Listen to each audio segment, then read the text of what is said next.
ఆచి చికెన్ మసాలా.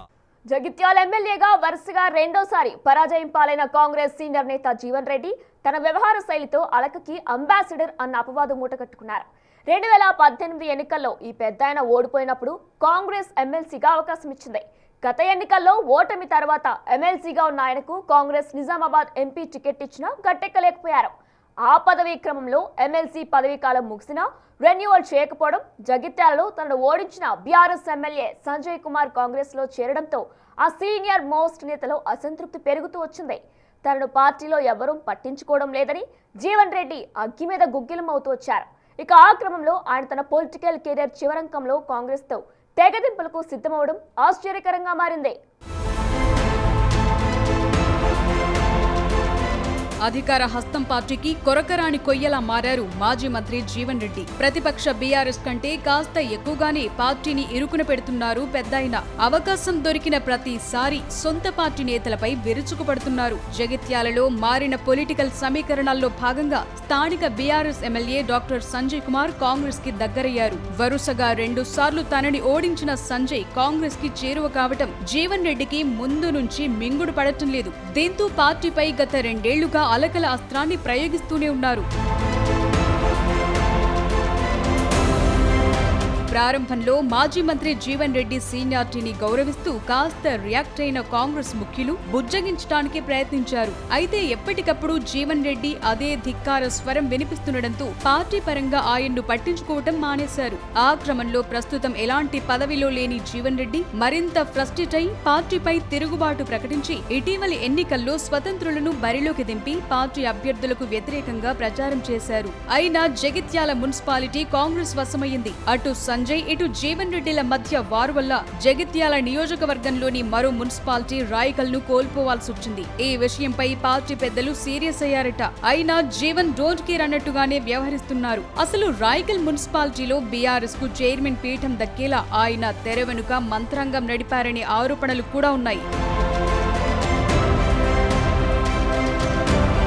1983లో టీడీపీతో political entry ఇచ్చిన ఆ పెద్దాయన జగిత్యాల ఎమ్మెల్యేగా తొలిసారి శాసనసభలో అడుగుపెట్టారు. అప్పట్లో ఎన్టీఆర్ ను గద్దెదించిన నాదెండ్ల భాస్కర్ రావు వెంట నడిచి నెల రోజులు ఆయన కేబినెట్ లో మంత్రిగా కూడా కొనసాగారు. ఆ తర్వాత కాంగ్రెస్ నీడకు చేరి ఆ పార్టీ నుంచి 5 సార్లు అదే జగిత్యాల నుంచి గెలిచి ఉమ్మడి రాష్ట్రంలో మళ్లీ 2 సార్లు అమాత్య పదవి నిర్వహించారు. రాష్ట్ర విభజన తరువాత 2014 ఎన్నికల్లో జగిత్యాల ఎమ్మెల్యేగా ఆఖరిసారి విజయం సాధించారు.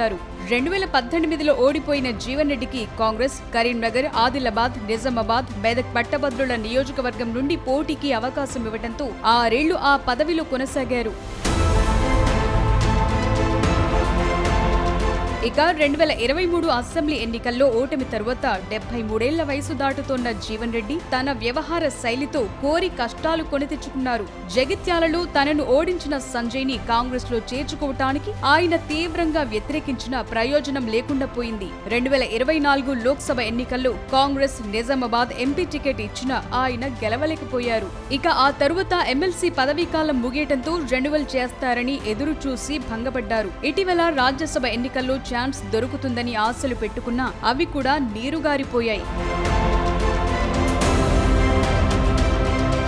ఈ నేపథ్యంలో జీవన్ రెడ్డి పార్టీ మారబోతున్నారనే వార్త ఇప్పుడు తెలంగాణ రాజకీయాల్లో చర్చనీయాంశంగా మారింది. ఉగాది తరువాత ఆ పెద్దాయన కాంగ్రెస్ కు రాజీనామా చేసి బీఆర్ఎస్ పార్టీలో చేరుతారనే ప్రచారం బలంగా సాగుతోంది. జీవన్ రెడ్డి ఇప్పటికే బీఆర్ఎస్ అధినేత కేసీఆర్, వర్కింగ్ ప్రెసిడెంట్ కేటీఆర్ తో సంప్రదింపులు జరిపినట్టు తెలుస్తోంది. బీజేపీ వైపు వెళితే జగిత్యాల అభివృద్ధికి పెద్దగా ఒరిగేదేమీ ఉండదని, ప్రతిపక్ష బీఆర్ఎస్ అయితేనే నియోజకవర్గానికి మేలు జరుగుతుందని ఆయన అనుచరులతో చెప్తున్నారట. పార్టీ మారాలన్న జీవన్ రెడ్డి నిర్ణయాన్ని కాంగ్రెస్ అధిష్టానం కూడా లైట్ తీసుకుంటోందట. ఆయన గతంలో ఎంపీ, ఎమ్మెల్యే ఎన్నికల్లో ఓడిపోయిన ఎమ్మెల్సీ, పీఎస్సీ మెంబర్ తదితర అనేక అవకాశాలు ఇచ్చిందని పార్టీ వర్గాలంటున్నాయి.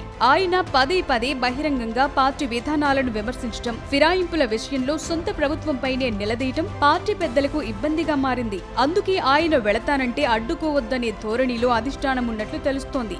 మొత్తానికి జీవన్ రెడ్డికి సంబంధించిన వాట్సాప్ గ్రూప్ పేరు మార్చడం ఇప్పుడు ఇప్పుడు కొత్త చర్చకు దారితీసింది. గత కొద్ది సంవత్సరాలుగా కాంగ్రెస్ జగిత్యాలగా ఉన్న వాట్సాప్ గ్రూప్ కాస్త ఇప్పుడు టీం టీజేఆర్ గా మార్చడం వెనుక పార్టీ మార్పు ఖాయమనే చర్చ నడుస్తోంది. ఈ నెల 20వ తేదీ లేదా 24 కాకుంటే 27న జీవన్ రెడ్డి కాంగ్రెస్ కండువా వదిలేసి కారెక్కుతారన్న ప్రచారం జోరందుకుంది. మరి సదరు సీనియర్ నేత గులాబీ కండువా కప్పుకుంటే అసలే వరుస పరాజయాలతో సతమతమవుతున్న ఆ పార్టీలు ఆయనకు ఏమాత్రం ప్రాధాన్యత దక్కుతుందో చూడాలి.